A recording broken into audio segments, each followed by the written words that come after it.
Bonjour l'ami et bon retour sur la chaîne Ekartyong, chaîne qui a mis un peu de temps pour sortir cette vidéo parce que j'ai un peu regardé les assemblées régionales mises en ligne par les témoins de Jéhovah et ça fait beaucoup de temps de visionnage, mine de rien.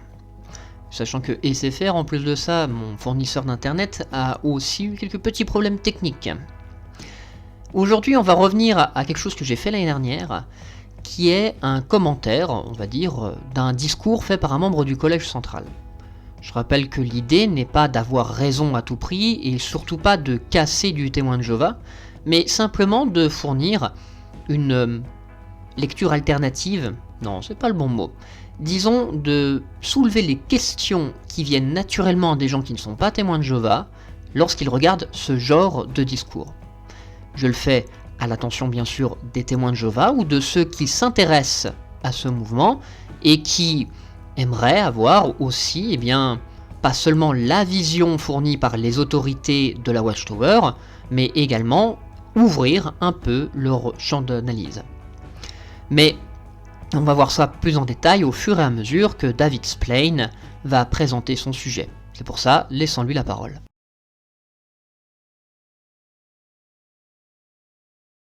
Livrer un dur combat pour la foi. Ce sont les paroles de Jude, le demi-frère de Jésus. C'est bien de s'arrêter sur le contexte de ces paroles. Et c'est ce qu'on va faire. On va prendre Jude, verset 3, et on gardera nos Bibles ouvertes parce qu'on lira un autre verset de Jude. Cela nous aidera à comprendre ce que Jude voulait dire dans sa lettre. Jude, verset 3.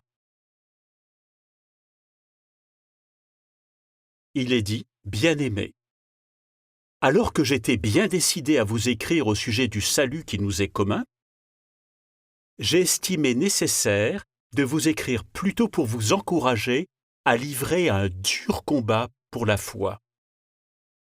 À vrai dire, Jude avait lui aussi dû livrer un dur combat pour la foi.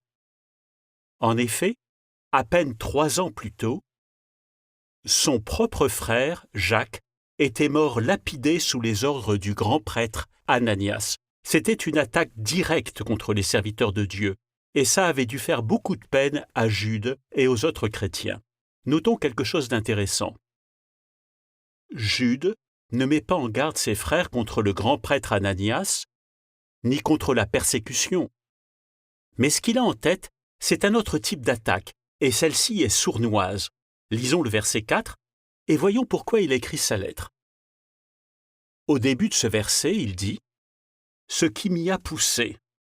Donc voilà ce que j'ai en tête en vous écrivant les frères. Ce qui m'y a poussé, c'est que certains hommes, qui ont été désignés il y a longtemps par les Écritures pour être condamnés, se sont glissés parmi vous. Alors, Jude parle des faux frères qui représentent un réel danger pour les assemblées. Et quelque part, c'est un danger encore plus grand que la persécution. Avez-vous remarqué ce que Jude a dit de ses faux frères ? Ils se sont glissés. Ils étaient sournois. C'était le cas à l'époque et c'est encore vrai aujourd'hui, comme on va le voir. Vous savez, c'est un sujet préoccupant dont on va discuter aujourd'hui. Est-ce que c'est à cause de la persécution que l'Assemblée chrétienne a disparu au IIe et au IIIe siècle ? Pas du tout. Ce qui l'a fait disparaître, ce sont les faux frères et les enseignements apostats. Donc Satan peut utiliser les attaques directes. Il peut utiliser la persécution pour affaiblir ou pour saper la structure de l'Assemblée chrétienne. Mais parfois, il essaie de corrompre l'Assemblée de l'intérieur par un moyen sournois. Dans tous les cas, nous devons nous battre. C'est notre foi qui est en jeu. Et ça vaut la peine de se battre pour elle. C'est un cadeau de Jéhovah. On doit garder une foi forte.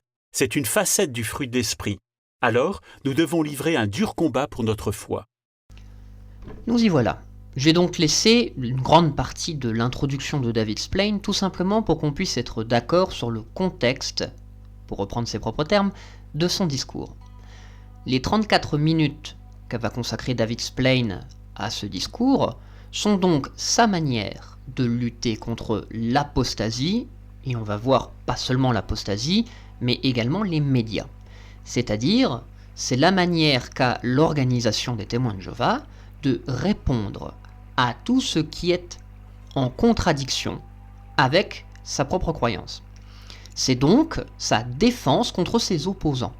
Pas ceux qui les persécutent, il l'a bien dit, ils ne vont pas parler de persécution, mais ceux qui vont apporter une certaine argumentation ou une vision différente de la vie religieuse ou de l'interprétation de la Bible, et qui, par là même, pourraient détourner, soyons honnêtes, des croyants sincères témoins de Jéhovah de l'organisation. Et ça, c'est très important, parce que ça va nous permettre de voir quel genre d'hommes et quel genre de croyances défendent les témoins de Jéhovah.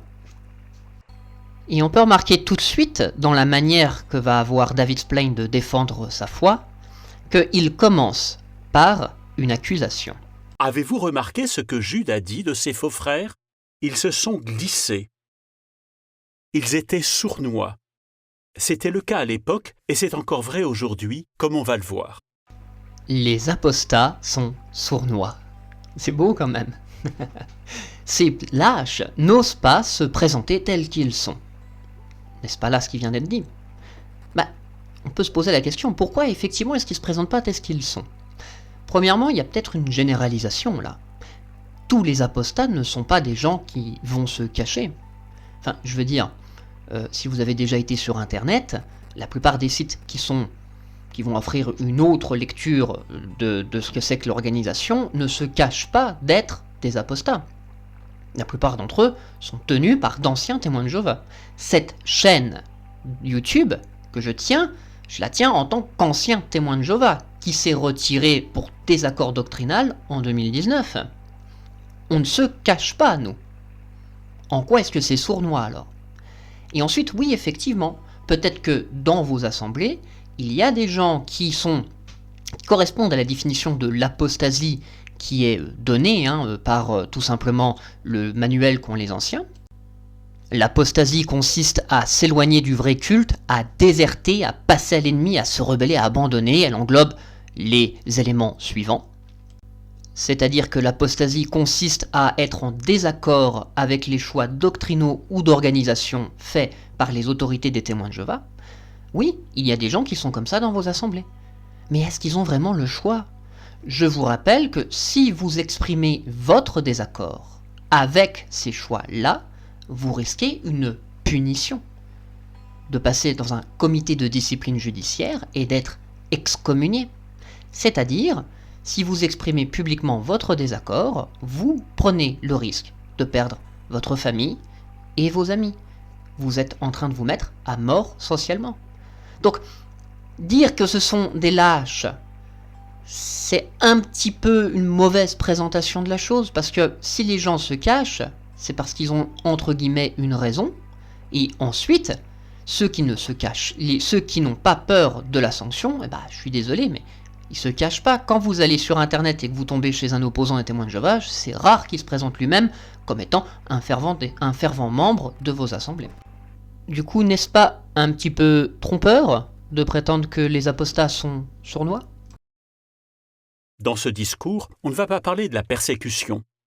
On verra deux méthodes sournoises que Satan utilise pour affaiblir notre foi. L'apostasie et les propos négatifs sur les témoins de Jéhovah dans les médias.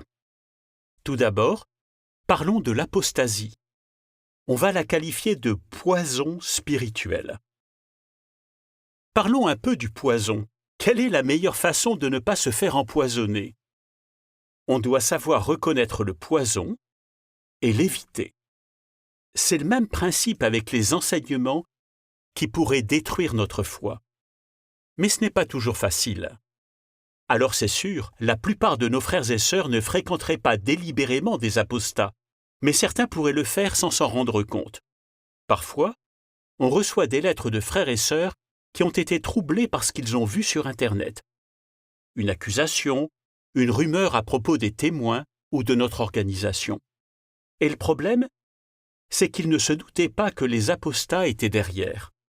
C'est trompeur, parce que les apostats ne disent pas « Vous êtes sur un site apostat ». Souvent, ils se font passer pour des témoins sincères qui se posent juste des questions ou qui ont des doutes. Et sans être pour autant apostats, certains peuvent faire autant de dégâts que les apostats par leurs propos négatifs ou critiques. Alors, nous devons faire très attention. Ce n'est pas anodin. Imaginons que par curiosité, vous vous mettez à discuter dans un forum Internet avec des personnes qui disent être témoins de Jéhovah. Vous ne savez pas si c'est vrai. Vous ne les avez jamais rencontrés. Et là, quelqu'un se met à dire « Qu'est-ce que vous avez pensé de l'émission du mois dernier ? Vous l'avez vraiment trouvée encourageante, vous ? Ou vous pensez que ceux qui rédigent la tour de garde vivent dans le monde réel ?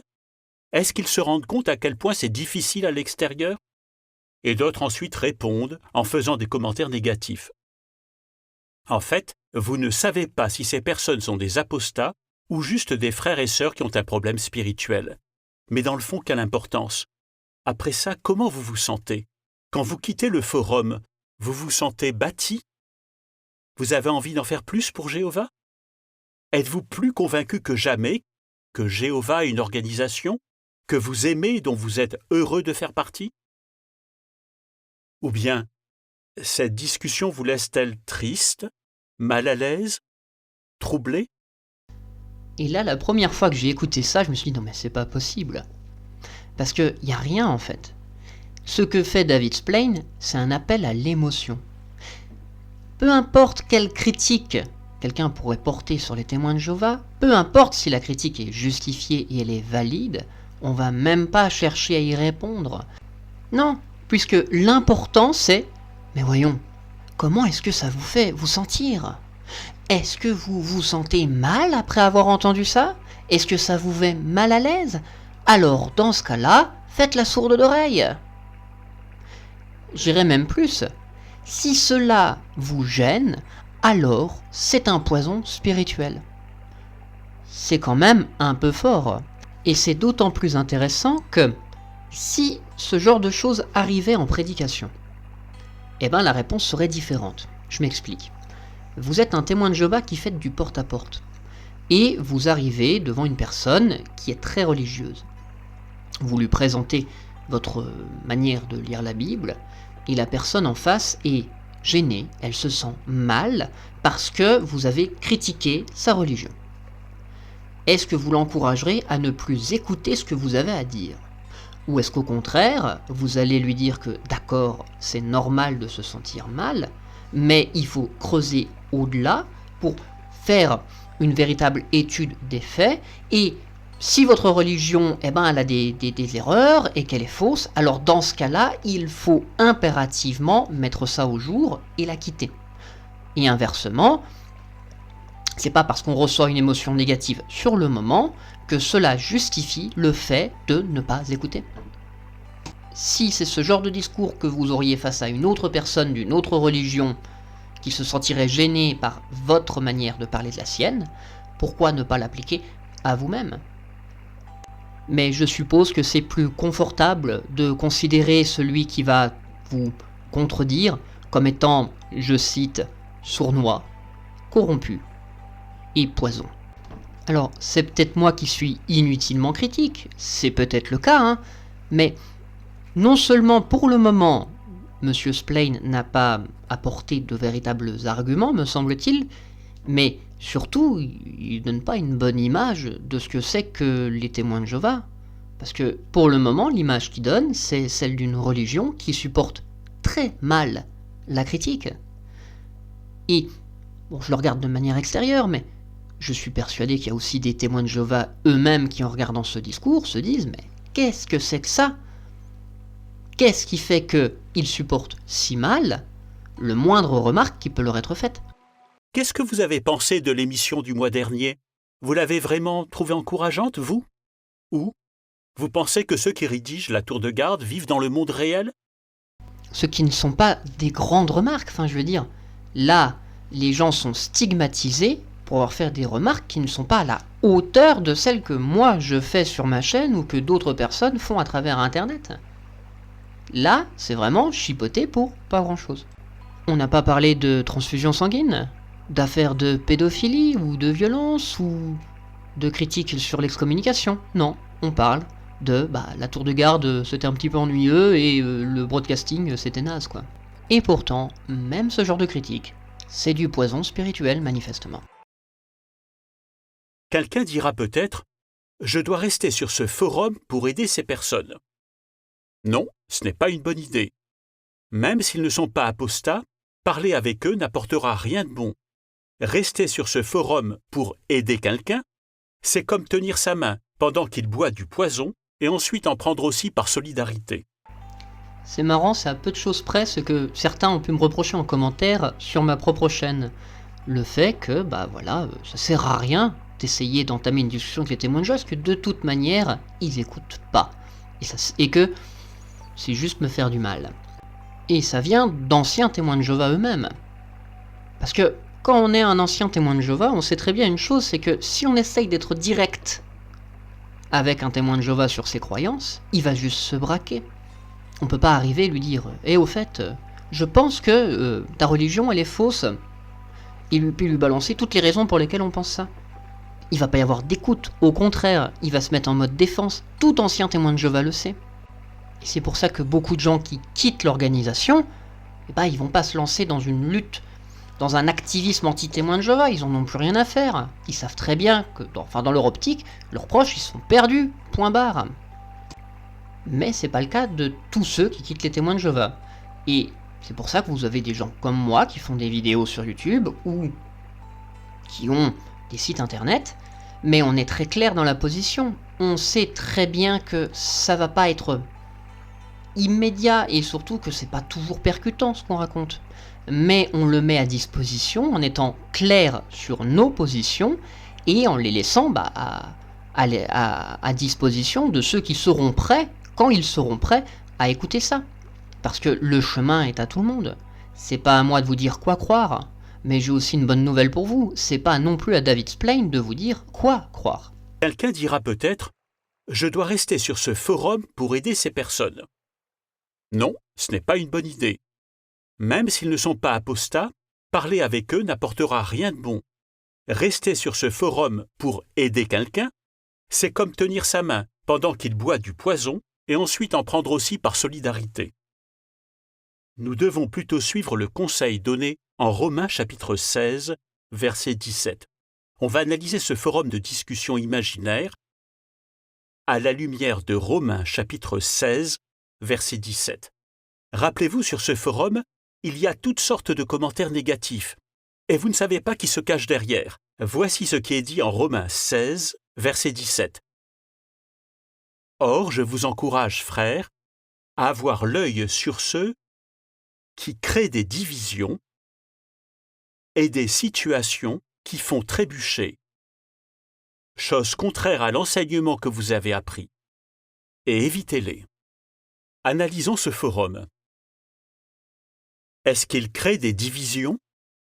Oui. Est-ce qu'il peut faire trébucher? Sans doute. Est-ce qu'il est contraire à ce que nous avons appris?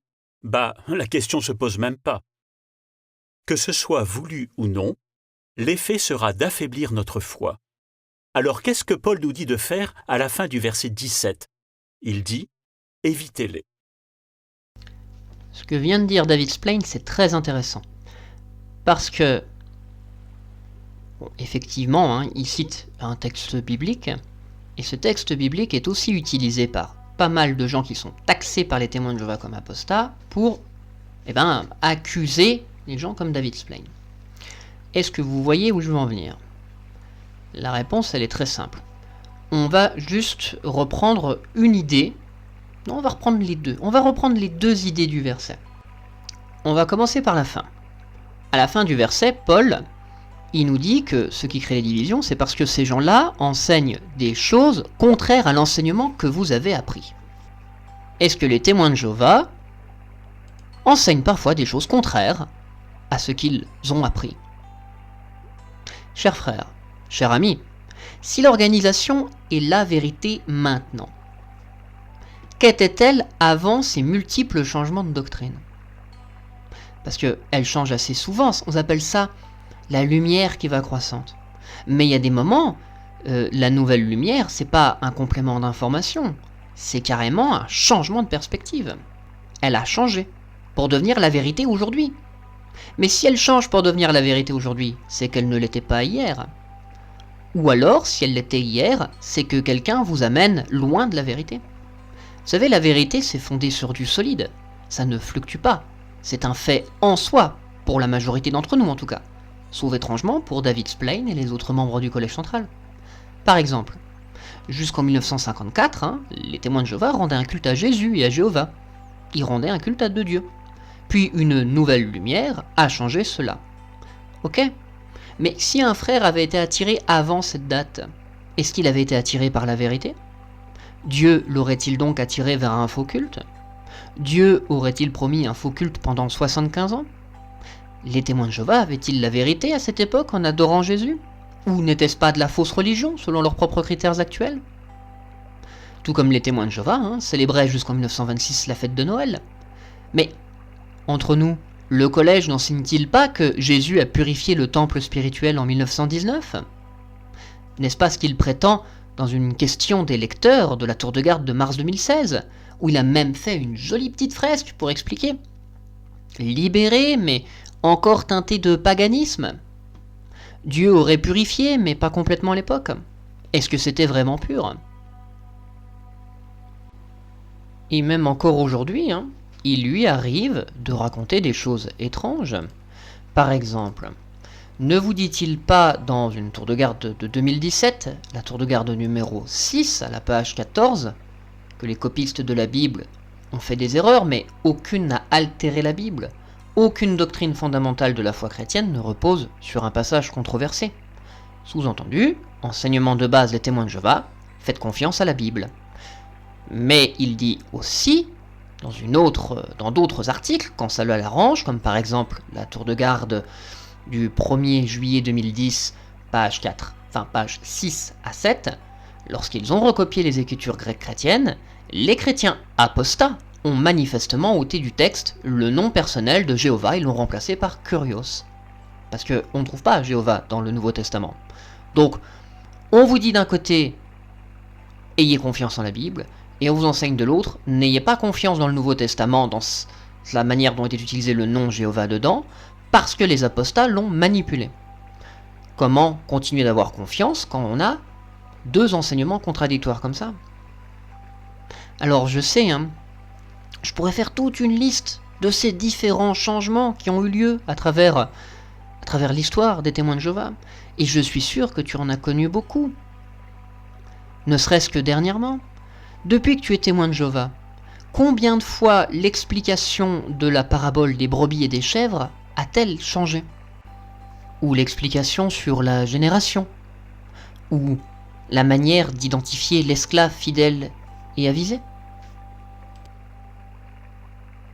Est-ce que c'est encore la religion que tu as apprise ?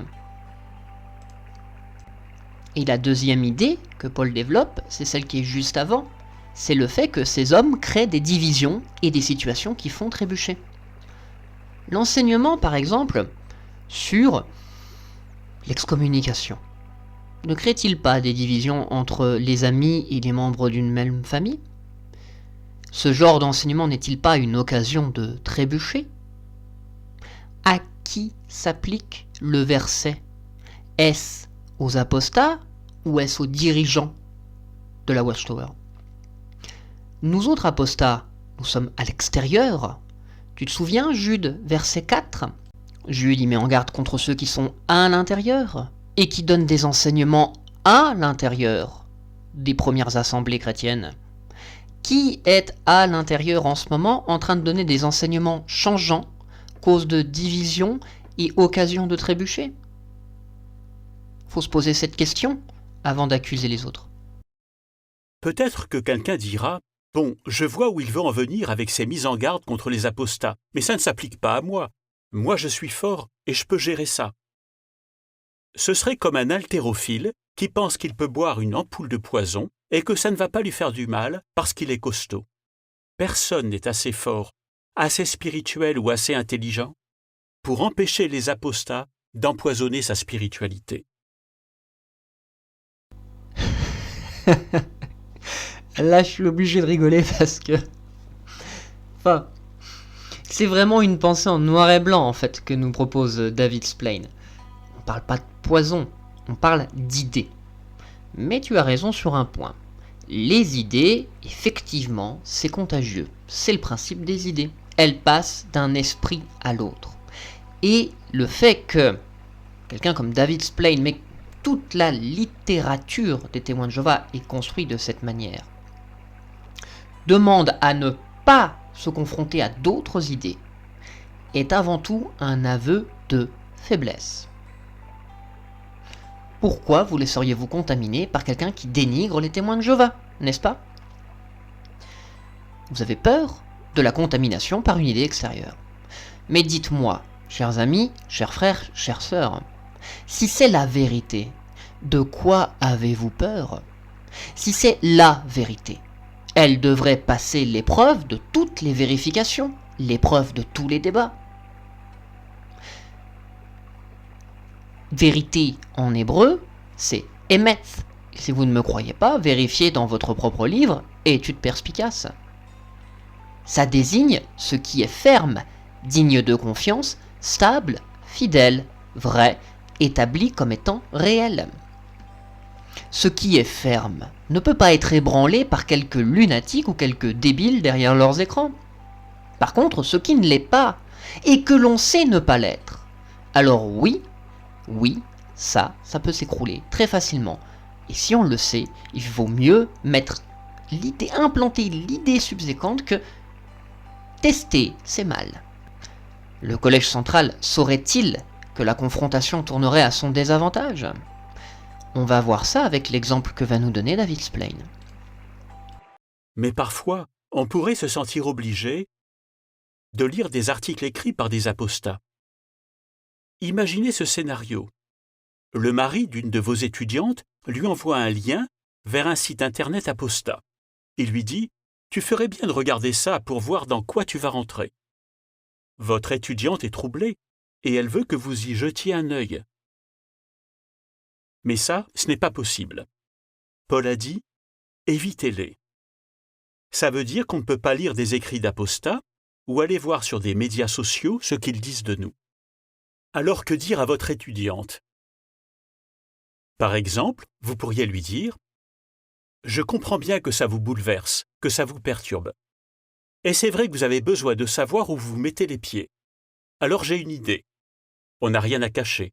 Quand vous venez aux réunions, écoutez attentivement ce que disent les frères. Observez comment on se traite les uns les autres. Renseignez-vous sur le financement de notre œuvre.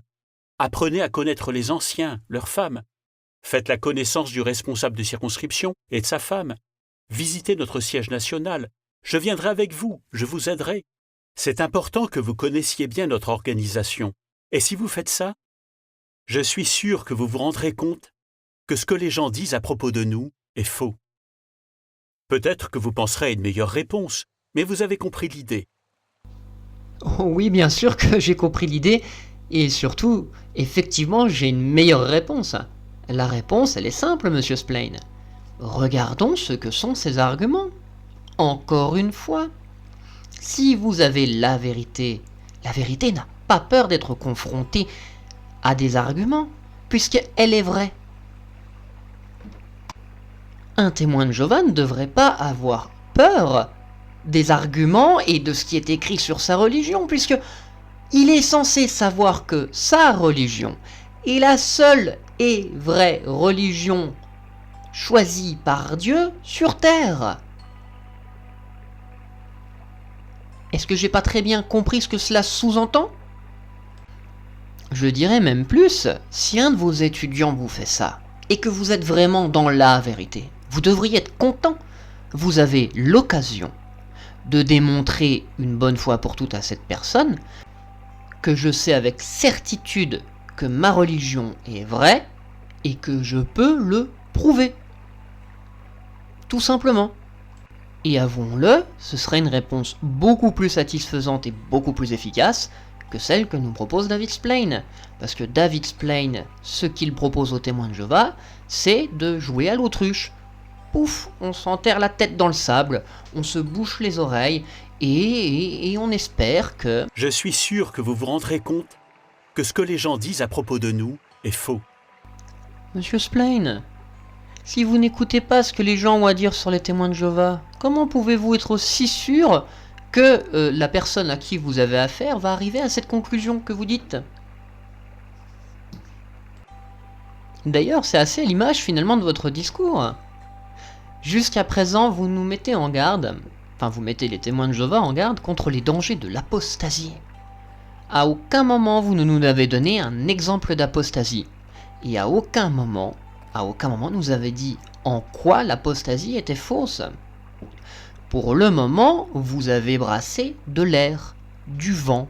Vous n'avez rien dit. Vous n'avez servi à rien si ce n'est à être une béquille émotionnelle.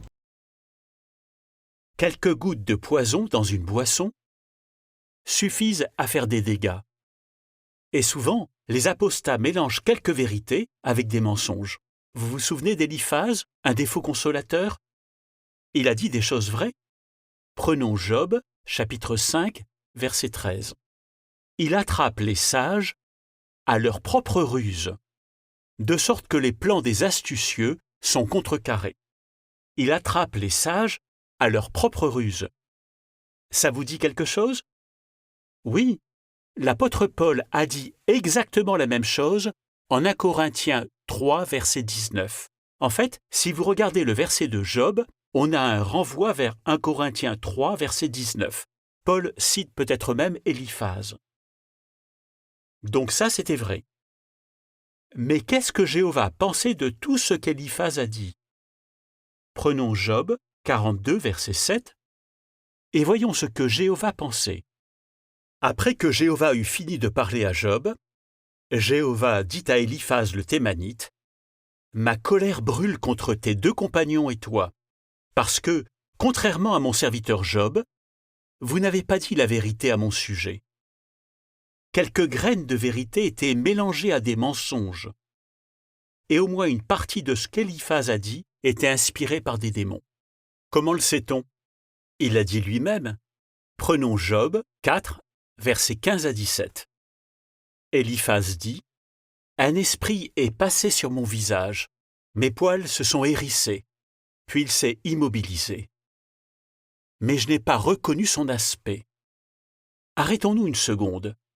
Je n'ai pas reconnu son aspect. Donc il ne savait pas à qui il parlait.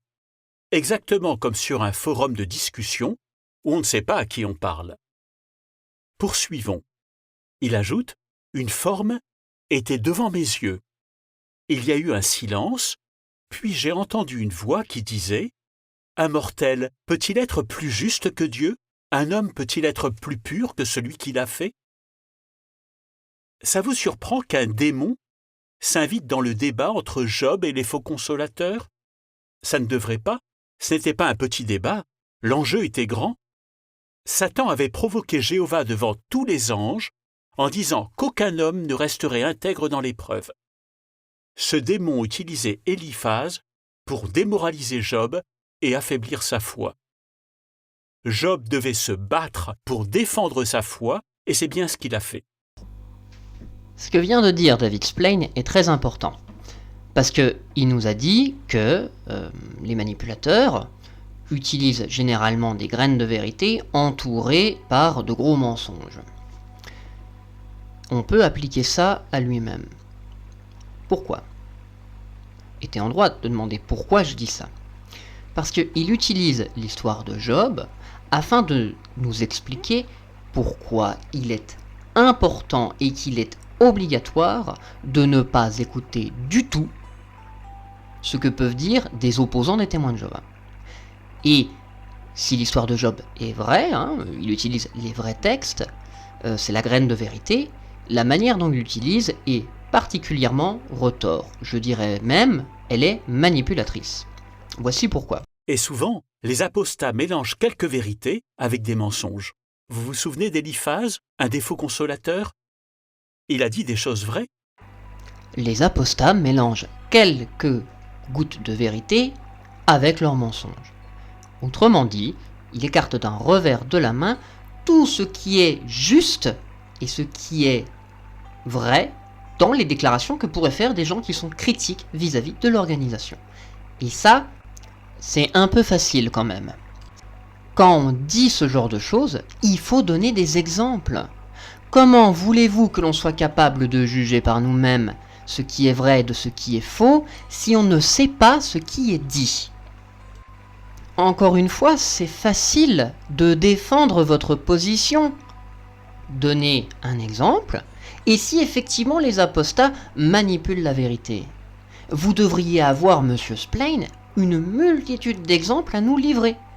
Mais comme manifestement vous n'en avez pas qui soit assez percutant, vous préférez partir sur une autre explication pour fermer le débat et faire naître une certaine forme de dégoût vis-à-vis de toute critique. Quand nous autres apostats, on affirme quelque chose, au moins, même, peut-être qu'on se trompe, mais au moins on donne des exemples. J'ai fait des vidéos dans lesquelles je donne des exemples de malhonnêteté intellectuelle dans les publications.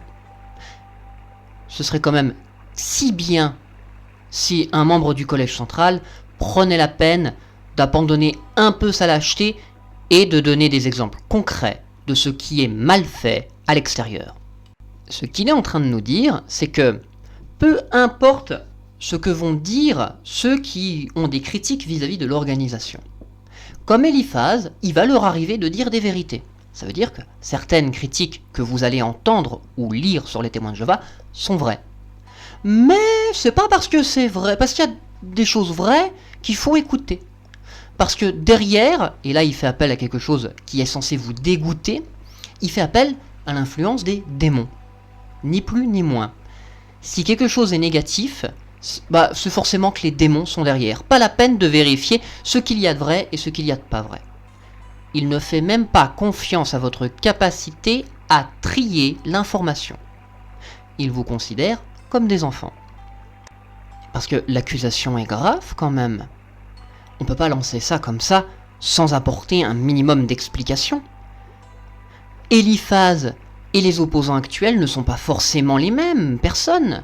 Je veux dire, il faut créer un lien de cause à effet entre les deux, un lien de similarité. Faisons une petite expérience intellectuelle. Imaginons que vous soyez des juifs au 1er siècle de notre ère, des juifs très croyants, très pieux, et que votre responsable religieux local, votre référence religieuse locale, probablement un pharisien, vous dise « N'écoute pas ce que les chrétiens ont à vous dire, leur leader Jésus et tient ses pouvoirs des démons. » Est-ce que, sincèrement, vous allez prendre au pied de la lettre tout ce qu'il va vous dire? Ne serait-il pas plus judicieux d'aller vérifier par vous-même les faits, ou au moins de lui demander ce qui lui amène à penser cela? Si moi, je faisais la même critique vis-à-vis de l'organisation, que je vous disais, les témoins de Jéhovah sont une organisation d'origine démoniaque, vous seriez quand même en droit de me demander des preuves. Non? Vous ne pensez pas? Qu'est-ce que je pourrais vous donner comme preuve? Comment le sait-on? Il l'a dit lui-même. Il fut un temps où la manière dont l'organisation des témoins de Jéhovah prétendait être guidée était un peu différente de ce qu'elle dit aujourd'hui. Vous savez, Russell avait fait des vraies révélations sur la vérité biblique. C'est encore l'enseignement actuel des témoins de Jéhovah d'ailleurs, que Russell a relancé le vrai culte sur Terre. Rutherford, succédant à Russell, a changé plusieurs doctrines, en commençant à propager que Jésus était de retour depuis 1914 et non pas depuis 1874. Si c'est Dieu qui avait guidé et révélé des vérités à Russell, pourquoi les changer? Comment peut-on être sûr que les enseignements de la Société des témoins de Jéhovah de l'époque étaient inspirés par Dieu et pas par autre chose? Parce que quand même, je tiens à vous rappeler que Rutherford a commencé à faire ces changements à l'époque en prétendant que c'était Russell qui, depuis le ciel, dirigeait encore l'organisation. Je cite le The Finnish Mystery, puisque le pasteur Russell est passé dans l'au-delà, il gère tous les aspects de l'œuvre de la moisson. Ou encore, le pasteur Russell est pour toujours hors de la portée du pharaon antitypique Satan depuis l'automne 1916. Nous soutenons qu'il supervise par un arrangement du Seigneur l'œuvre qui reste à faire. À l'époque, selon l'organisation, depuis 1878, les saints étaient considérés comme ressuscités se trouvant au ciel. Russell faisant partie de ces saints-là est donc ressuscité Après sa mort, survenue en 1916, il était donc au ciel, d'où il continuait à diriger le travail sur la terre. Cette communication de l'organisation avec Russell était donc de l'occultisme? Du spiritisme peut-être? D'ailleurs, il n'y a pas que Russell qui communiquait des vérités aux premiers membres de l'organisation des témoins de Jéhovah. Depuis 1918, il y a même eu des enseignements comme quoi ce sont les anges qui transmettent les vérités divines au reste des oints, ce qui est encore le cas aujourd'hui. Et pourtant, je l'ai souvent utilisé cette morceau de tour de garde, mais le Collège central prétend ne pas être guidé, enfin ne pas être inspiré. Pourtant, il est guidé. Il est guidé par quelque chose, c'est ce qu'il dit. Aujourd'hui, il dit qu'il est le canal par lequel l'esprit, enfin la volonté divine se fait sur Terre. Il utilise le mot en anglais de channel, malgré le fait que, en langue anglaise, channel c'est fortement connoté. Le channeling, c'est du spiritisme, c'est lié à un médium. Donc, si je voulais accuser les témoins de Jéhovah d'être eux-mêmes dirigés par des démons, ce serait plutôt aisé à faire. Même si, vous avez peut-être remarqué que pour le moment, dans mes vidéos, je ne l'ai jamais fait. Parce que ce genre d'explication donnée par Rutherford à l'époque pouvait s'expliquer par, on va dire, de la manipulation sociale et psychologique, plus que par un réel occultisme. Même s'il y a des histoires très étranges sur le début des témoins de Jéhovah, qu'il faudra qu'on partage quand même un jour, en particulier sur l'utilisation d'une certaine traduction de la Bible qui avait été faite par un spirit. Mais ça, c'est une histoire pour un autre jour. N'empêche, si je veux apporter une critique, il faut quand même que j'apporte un peu d'eau au moulin, que je vous apporte des éléments pour que vous puissiez y réfléchir. N'est-ce pas? Pourquoi le Collège central, si lui est porteur de la vérité, n'est pas capable de faire ça? Les apostats sont plus actifs dans certains endroits que dans d'autres. Si c'est ce qui se passe dans votre région, les personnes du territoire les écoutent peut-être et vous ressortent leurs arguments quand vous leur prêchez. Comment devriez-vous réagir? N'entrez pas en polémique avec les apostats. Ne lisez pas leurs commentaires. Demandez aux anciens ou à d'autres prédicateurs expérimentés comment ils répondraient aux personnes du territoire. Alors, à quel point les enseignements des apostats sont-ils dangereux? Découvrons-le en regardant la vidéo qui suit. C'est quand même extraordinaire. On vient d'avoir l'exemple de Job, qui dans sa foi a été testé quand même. C'est tout le principe du livre de Job. Il y avait un débat, c'était le terme même qu'a utilisé David Splane. Et en prenant l'exemple d'un homme qui a vu sa foi testée, vous, témoins de Jéhovah, il vous dit ne testez pas votre foi. Ne lisez pas les commentaires, n'écoutez pas les choses, faites la sourde d'oreille et demandez à quelqu'un d'autre de gérer le problème à votre place. On est un petit peu à côté de la plaque, non? Du coup, inutile de regarder la petite vidéo qu'il vient de nous teaser, parce que il n'y a pas grand chose à dire dessus, sincèrement. Si vous voulez la voir, allez voir le discours, il est assez facile à trouver puisqu'il est sur le site des témoins de Jéhovah. Et de toute manière, David Splane lui-même n'en fait aucun commentaire à la fin, c'est-à-dire que c'est juste là en remplissage. est bon, il veut nous aider, et qui mieux que lui peut nous aider? C'est lui le meilleur dans tout l'univers. À présent, abordons la deuxième méthode que Satan utilise, les propos négatifs sur les témoins de Jéhovah dans les médias. Voici un principe utile. Proverbe 14, verset 15. On va le prendre ensemble. Proverbe, chapitre 14, verset 15. Il est dit, « Une personne naïve croit tout ce qu'on dit, mais l'homme prudent surveille chacun de ses pas. » Certaines personnes croient tout ce que disent les journaux ou la télé. Et vous? Mais oui, mon cher ami, crois-tu tout ce que tu lis ou ce que tu entends? Il ne faut pas le faire, sauf si c'est écrit dans une publication en provenance de l'organisation de Jéhovah sur Terre. Parce que c'est ça, le message du discours. C'est un peu hypocrite. Ayez un esprit critique, sauf quand ça nous concerne. Qu'en pensez-vous? Imaginez, vous prêchez de porte en porte. Vous rencontrez quelqu'un qui vous dit « Vous, les témoins de Jéhovah, je ne veux pas parler avec vous. Vous laissez mourir vos enfants. Vous ne voulez pas vous faire soigner. Alors là, vous demandez à la personne, vous connaissez personnellement des témoins de Jéhovah? Non. Mais alors, pourquoi vous dites qu'on laisse mourir nos enfants et qu'on ne se soigne pas? Elle vous répond, je le sais de source sûre, je l'ai lu, c'était dans le journal. Donc, si c'est dans le journal, c'est que ça doit être vrai. Pas forcément. N'oubliez pas, un journaliste a des délais à respecter et peut-être qu'il n'aura pas le temps ou l'envie de vérifier les faits. Ou alors, il aura écrit un article objectif, mais son rédacteur en chef l'a modifié parce que, si ça se trouve, il n'aime pas les témoins de Jéhovah ou il a été mal informé à leur sujet. Alors c'est déjà triste que les personnes du territoire croient tout ce qu'on dit dans les journaux, mais ça serait encore plus triste qu'on fasse comme eux. Chers frères et sœurs, ne soyons pas naïfs. Ne croyons pas tout ce qu'on nous dit. Cher ami, cher frère, chère sœur, témoin de Jéhovah, crois-tu ce que vient de te dire David Splane? Si ce genre de situation qu'il décrit t'arrive en porte-à-porte, de quoi, d'après toi, parle la personne qui te dit que vous laissez mourir vos enfants? Il vous parle de la transfusion sanguine. Moi, je vous le dis, oui, vous laissez mourir vos enfants.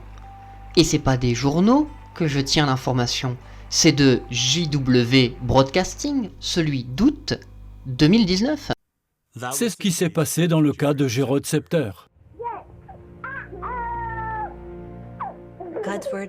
La Bible dit « Souviens-toi de ton grand Créateur au jour de ta jeunesse, avant que viennent les jours mauvais. » Pour Gérode, ces jours mauvais sont arrivés très tôt, quand il n'avait que 11 ans. En juin 1991, on a diagnostiqué un cancer, un lymphome chez Gérode. On s'est demandé comment il pourrait recevoir le traitement dont il avait besoin, mais on ne voulait pas qu'il soit transfusé, et Gérode non plus. Il est mort en juin 1992, à la maison. La dernière chose qu'il nous a dite, c'était « Faites le maximum pour Jéhovah, et on se retrouvera. » Bien sûr que vous soignez vos enfants, sauf si cela implique une transfusion sanguine. Bien sûr que vous acceptez les traitements médicaux, sauf s'ils sont d'origine sanguine. Ce que fait David Splane, c'est une pure manipulation. C'est ce qu'on appelle l'homme de paille. C'est-à-dire que comme il ne veut pas traiter de l'argument réel, il en crée un qui est une parodie de l'argument et qui est beaucoup plus facile à contrer. Mais la réalité, c'est que si vous avez affaire à quelqu'un qui vous dit ça en porte-à-porte, vous serez obligé de parler de la question du sang, parce que c'est effectivement le cas. Vous laissez mourir quelqu'un et vous devez mourir s'il y a un problème avec une transfusion sanguine. D'ailleurs, pour information, si vous acceptez une transfusion sanguine, vous ne passerez même pas en comité de discipline judiciaire. Non, vous serez considéré d'entrée de jeu, automatiquement, comme vous étant retiré de vous-même de l'organisation. Vous le savez tous, et quand j'étais témoin de Jéhovah, je le savais. Déjà quand j'étais enfant, je savais que si un jour j'avais besoin d'une transfusion sanguine, ce qu'on attendait de moi, c'était que je meure. C'est ça, la vérité, chez vous. De la même façon, quelquefois à la télé, il y a des reportages sur les témoins de Jéhovah. Alors, certains de ces reportages sont plutôt objectifs. Mais beaucoup, je dirais même la majorité, ne le sont pas. Et dans ces cas-là, c'est souvent parce qu'à la base, les producteurs avaient une mauvaise opinion des témoins de Jéhovah et qu'ils ont cherché des informations qui allaient dans leur sens. Et qui vont-ils aller voir? Les apostats et le clergé. Ils vont leur indiquer qui ils peuvent interviewer. Et nous savons ce que vont dire ces personnes. Et puis, à la dernière minute, ils demanderont aux frères de s'exprimer, juste pour paraître équitable. Mais le but du programme, ce n'est pas d'être impartial, c'est même tout le contraire. Son but, c'est de faire du tort aux témoins. Alors soyons clairs. Certaines agences de presse sont très sérieuses dans leurs reportages. Elles tiennent vraiment à laisser s'exprimer les deux parties. Elles diront même des choses positives sur nous, mais ça a un prix. Quand un journal publie quelque chose de positif sur nous, des chefs religieux se plaignent ainsi. Nos paroissiens sont exaspérés. Ils sont abonnés à votre journal, mais ce n'est pas pour lire des choses positives sur les témoins de Jéhovah. Autrement dit, si ça se reproduit, vous allez perdre des lecteurs. Normalement, j'ai pas besoin de beaucoup commenter ce qui vient d'être dit. On a déjà dit pas mal de choses, tu devrais commencer à voir les ficelles de sa rhétorique. Mais, juste une petite question comme ça. Il se plaint que les médias vont donner les deux côtés d'un argument. Est-ce que lui, il l'a fait? Dans son discours, t'a-t-il donné, mon cher ami, pour que tu puisses te faire ta propre opinion, éclairer et justifier les deux arguments, les deux côtés du problème? Ça en dit beaucoup quand même sur qui est en train de te faire ce discours. Ce qu'ordonne, parce que c'est un ordre qu'il donne, David Splane, c'est si tu lis la moindre petite critique, la moindre chose négative dans les journaux et dans les médias, ignore-le. Voyons. Honnêtement, encore une fois, revenons au stade de la prédication. Tu tombes sur une porte et tu parles avec un catholique fervent. Et à un moment dans l'histoire, il va dire oui, je sais qu'il y a des affaires d'abus d'enfants dans l'église catholique. Mais il y en a aussi chez vous. Quelle sera la réponse que tu vas lui donner? Si tu suis le conseil de David Splane, ta réponse, ce sera « Ah oui, mais je ne suis pas venu pour parler de ce qui se passe chez moi, parlons de ce qui se passe chez vous. » Comment les gens qui ne sont pas témoins de Jéhovah peuvent avoir une bonne opinion de vous si vous avez ce genre de réflexe? Mais surtout, plus important encore, comment peuvent-ils être attirés par votre Dieu si c'est le genre de Dieu que vous adorez? Et bien sûr, malheureusement, David Splane ne nous donnera aucun exemple, encore une fois, de documentaires ou d'émissions télé ou d'articles de presse qui ont menti sur les témoins de Jéhovah en justifiant en quoi c'est un mensonge. Non, il va juste esquiver le sujet et partir sur autre chose. Comme d'habitude, il n'a rien dit. Quand on y réfléchit, le peuple de Jéhovah a toujours fait l'objet de propos malveillants. Ce n'est pas nouveau. Souvenez-vous de l'époque de la reine Esther. Aman fait ce rapport négatif au roi Assuérus. Les Juifs n'obéissent pas à nos lois, ils sont une menace pour la société. Est-ce que Assuérus vérifie les faits? Est-ce qu'il réclame des preuves? Non. Assuérus est naïf. Il se laisse facilement duper par Aman. Il y a beaucoup d'Aman modernes aujourd'hui, et ils utilisent des méthodes similaires. Du coup, les autorités se laissent duper. Elles croient les accusations mensongères des apostats, mais si elles prenaient simplement le temps de vérifier les faits, elles verraient qu'on leur ment, mais elles ne vérifient pas les faits. Frères et sœurs, c'est déjà dommage que des autorités se laissent duper par des rapports mensongers, mais vous, ne vous laissez pas tromper. Ce qui vient d'être dit par David Splane va vieillir très mal, et ce sera très souvent utilisé contre l'organisation, parce que ce qui est sur Internet, il reste très longtemps. Ce que David Splane est en train de dire, c'est que les autorités, les gouvernements, les cours de justice, se sont fait tromper. Que la justice n'a pas agi en connaissance de cause quand elle a affaire aux témoins de Jéhovah. Ça, c'est une accusation très grave. Parce que ce qu'il est en train de faire, c'est essayer de diminuer l'importance qu'a toutes les affaires en justice qui sont en cours ou qui ont eu lieu ces derniers temps et dans lesquelles ils sont sur le point de perdre ou ils ont perdu. Parce que ce qu'on parle, et David Splane ne va jamais le dire de vive voix, ce dont on parle, c'est majoritairement des affaires de pédophilie qui éclatent un peu partout dans le monde. en particulier dans le monde anglo-saxon, mais qu'on peut aussi voir en Belgique, en Allemagne, en Hollande, et probablement dans d'autres pays dont je n'ai pas encore connaissance, et qui sont, contrairement à ce qu'il dit, parfaitement documentés. J'ai très peu parlé de la pédophilie en tant que telle, j'ai pas fait de vidéo sur le sujet sur ma chaîne, parce que, pour être vraiment honnête avec vous, c'est un sujet qui me dérange fortement. Et j'ai pas trop envie de m'y plonger, pour de vrai. Mais pour la petite histoire, dans la congrégation, enfin dans l'assemblée, c'est vrai que j'ai toujours le vieux vocabulaire, mais dans l'assemblée qui est voisine de celle dans laquelle j'ai grandi, il y a eu une affaire comme ça, il y a quelques années. C'était une affaire même très grave, puisque la victime, que je connaissais pas personnellement, mais ça a fait beaucoup parler les gens du coin, la victime s'est suicidée le 22 mars 2006 devant la salle du royaume. Et c'est ça qui a d'ailleurs lancé l'enquête judiciaire.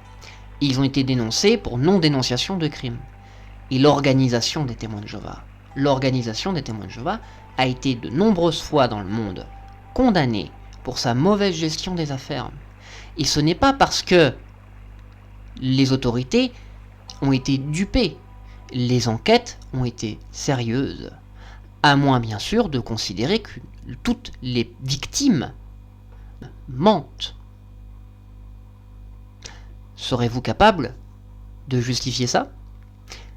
Je vous invite vraiment, et je pense que je vais vous mettre dans la description de la vidéo, je vais vous mettre les liens vers tous les documents, mais vraiment tous les documents de l'affaire qui a eu lieu en Australie en 2005, la Royal Commission, parce que c'est très long certes, mais c'est très complet.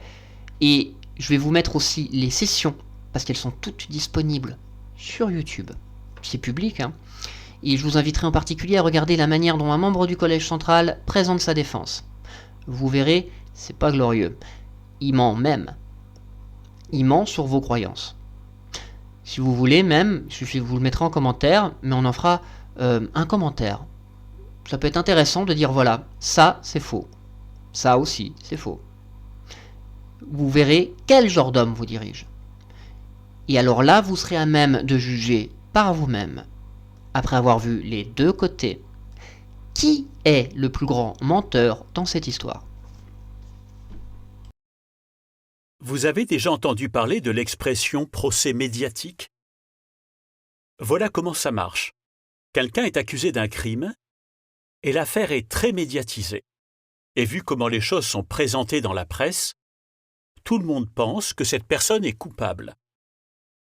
Alors bien sûr, pour éviter d'être poursuivi pour diffamation, les médias font attention aux mots qu'ils choisissent, donc on doit bien comprendre comment ils fonctionnent. Voici un principe à retenir. Job, chapitre 12, verset 11. C'est impressionnant de voir combien de principes on peut tirer du livre de Job dans ce discours. L'oreille n'évalue-t-elle pas les paroles, comme la langue goûte la nourriture? L'oreille n'évalue-t-elle pas les paroles? Est-ce que ça veut dire que si des apostats s'expriment dans une émission à la télé, on doit la regarder pour évaluer ou pour voir si ce qu'ils disent est vrai? Non. Ce verset montre que nous devons nous demander qui parle. Si ce sont des apostats, pourquoi est-ce qu'on les croirait? Prenons un exemple. Vous avez une bouteille sur votre étagère avec une étiquette « poison ». Est-ce que vous avez besoin d'en prendre une gorgée pour voir si c'est vraiment du poison? Non, vous croyez ce que dit l'étiquette. David Splane est un homme incroyable. Il commence cette nouvelle manière d'argumenter en disant que il faut faire attention aux mots, parce que on peut être manipulé en quelque sorte par les mots. Et qu'est-ce qu'il fait juste après? Il vous manipule par les mots. Comme extraordinaire. Il nous sort un passage de Job. L'oreille n'évalue-t-elle pas les paroles, comme la langue goûte la nourriture? Ce que nous dit ce passage de Job, c'est que l'oreille goûte comme la langue. Si votre langue ou votre palais, selon la traduction que vous utilisez, goûte, ça veut dire que vous avez mis la chose dans la bouche. Pour que votre oreille puisse goûter, il faut bien que vous ayez entendu. Et pourtant, David Splane a le culot d'interpréter le verset en exact inverse. C'est-à-dire qu'il vous lit un verset, et ensuite il vous dit l'explication qui va à l'encontre de ce que vous dit le verset. Comment vous êtes censé le prendre? Sincèrement, hein? Déjà, est-ce qu'il y a un vrai respect de la Bible? Est-ce qu'il lit vraiment la Bible? Et deuxièmement, est-ce qu'il respecte son auditoire? Moi je me pose la question. Comment on peut détourner ainsi un verset qui est pourtant simple à la lecture? Et il y a une autre question que je me pose. Comment après tant de minutes passées à l'écouter, on peut encore se dire « Oh oui, cet homme me paraît raisonnable dans son argumentation ».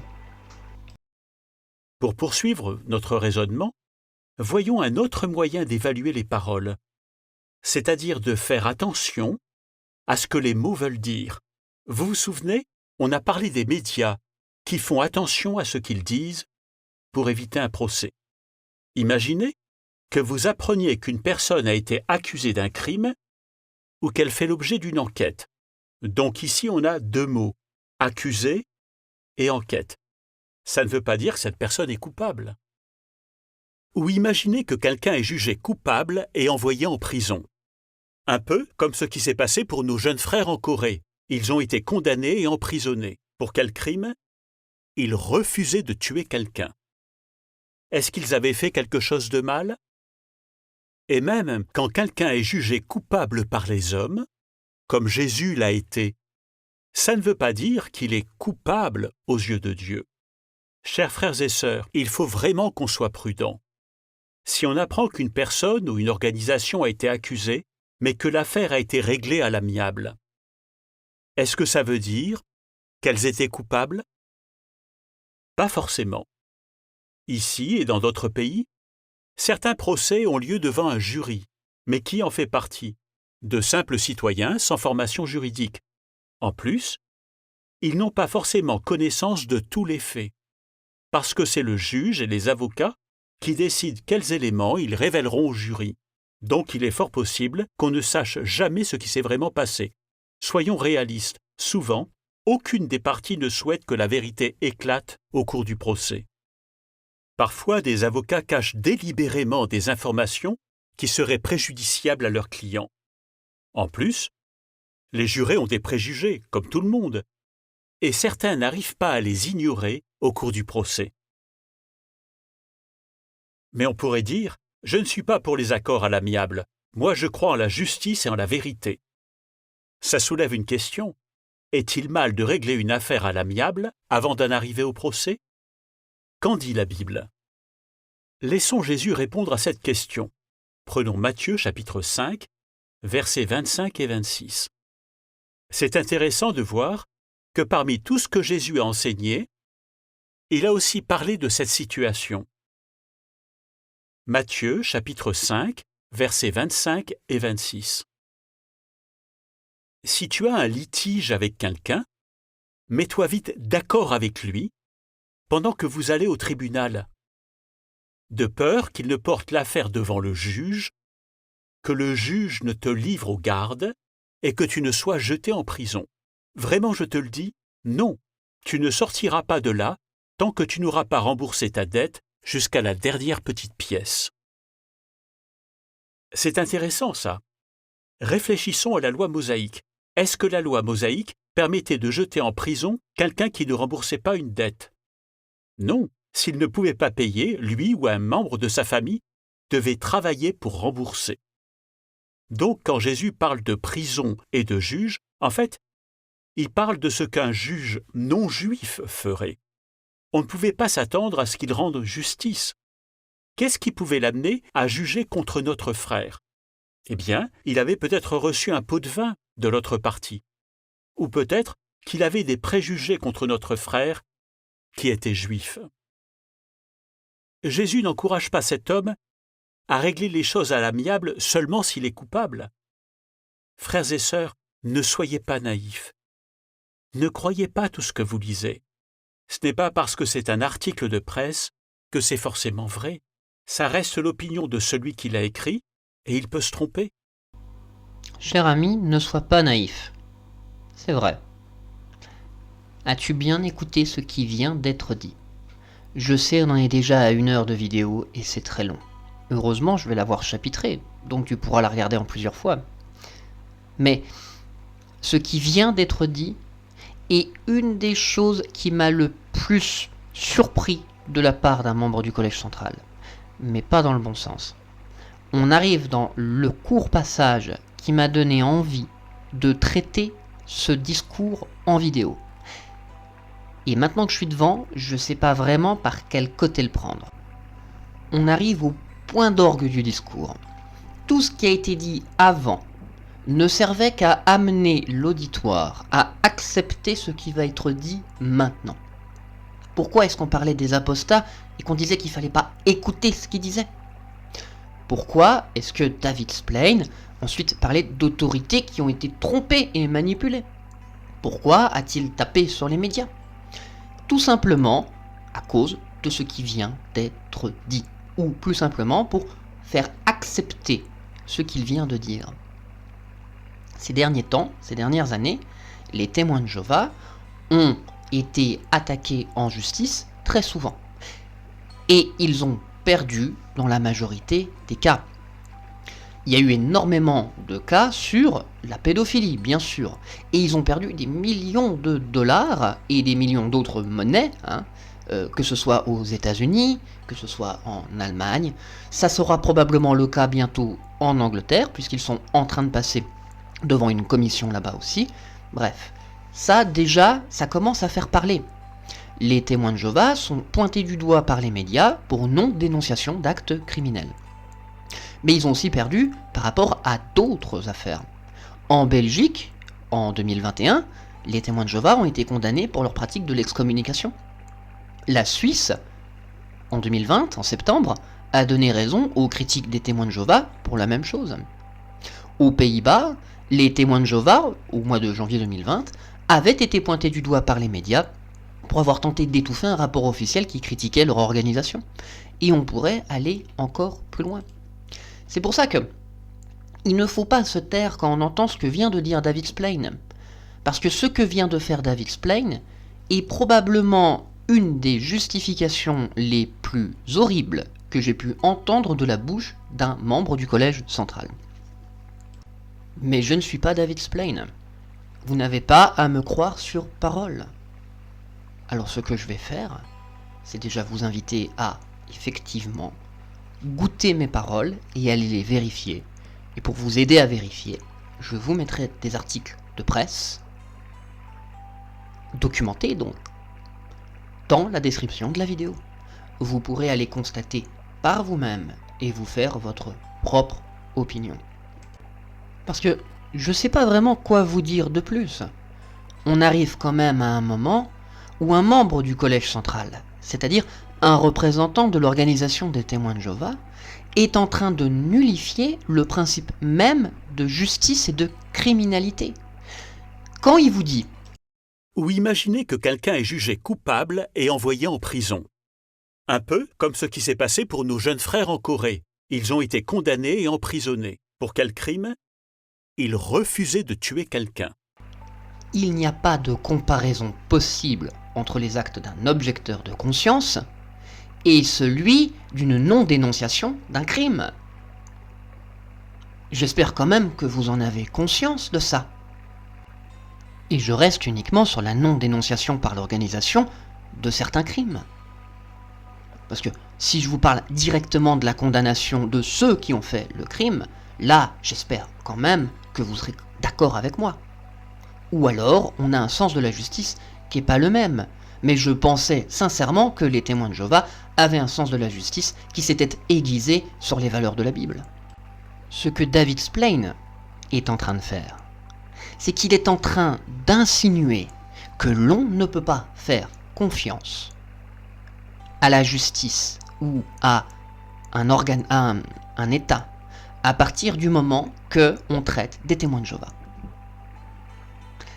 Il est dans un véritable délire de persécution, mais surtout, il est en train de vous préparer mentalement à accepter le fait que demain, il sera condamné. J'ai l'impression qu'il prépare le terrain mentalement pour que vous ne soyez pas troublés outre mesure par le fait que demain, peut-être, ce sont les membres du Collège central eux-mêmes qui seront mis en justice. On en est donc arrivé à un point où les témoins de Jéhovah sont devenus une religion qui est capable de justifier doctrinalement un crime. Et pour pouvoir dissimuler ce crime, ils sont capables de dissimuler la vérité. Vous ne me croyez pas? Écoutons ce que dit David Splane lui-même. Au passé, soyons réalistes, souvent, aucune des parties ne souhaite que la vérité éclate au cours du procès. Aucune des parties ne veut que la vérité éclate au cours du procès. Sous-entendu, David Splane ne veut pas que la vérité éclate au cours du procès. Comment peut-on défendre une organisation religieuse qui ne veut pas que la vérité éclate parce qu'elle a justifié et dissimulé un crime? Je sais que ce que je viens de dire mettra beaucoup de gens mal à l'aise. C'est déjà pas le signe que ce que je dis est faux, c'est bibliquement le signe que votre religion a un problème. Je suppose que vous avez déjà lu le livre de Philippiens, la lettre que Paul a écrite aux Philippiens. C'est Philippiens chapitre 4 verset 7 qui devrait vous venir à l'esprit si vous vous sentez mal. Et la paix de Dieu qui dépasse tout ce que l'on peut comprendre protégera vos cœurs et vos esprits par le moyen de Christ Jésus. Si lorsque vous pensez à votre religion, vous n'avez pas la paix de l'esprit et du cœur, c'est que votre religion n'est pas une religion qui est bibliquement dans la bonne voie. Alors, que pouvons-nous dire pour conclure ce discours? Notre foi subit des attaques et nous devons nous battre. Jéhovah nous donne de quoi combattre, par exemple, de bonnes fréquentations. Mais Satan veut nous en éloigner. Il va essayer d'affaiblir notre foi en nous poussant à avoir des mauvaises fréquentations sans qu'on s'en rende compte. Mais grâce à Jéhovah, nous trouvons de vrais amis dans l'assemblée. Ce sont des personnes qu'on connaît, des personnes qu'on aime, des personnes qui veulent notre bien. Gardons à l'esprit le principe qu'on trouve en Proverbe 13, verset 20.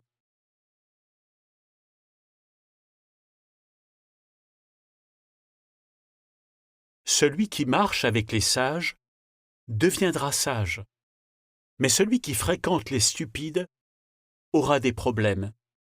Vous connaissez les membres de votre assemblée. Vous savez qu'ils sont sages. Vous savez qu'ils veulent ce qu'il y a de mieux pour vous.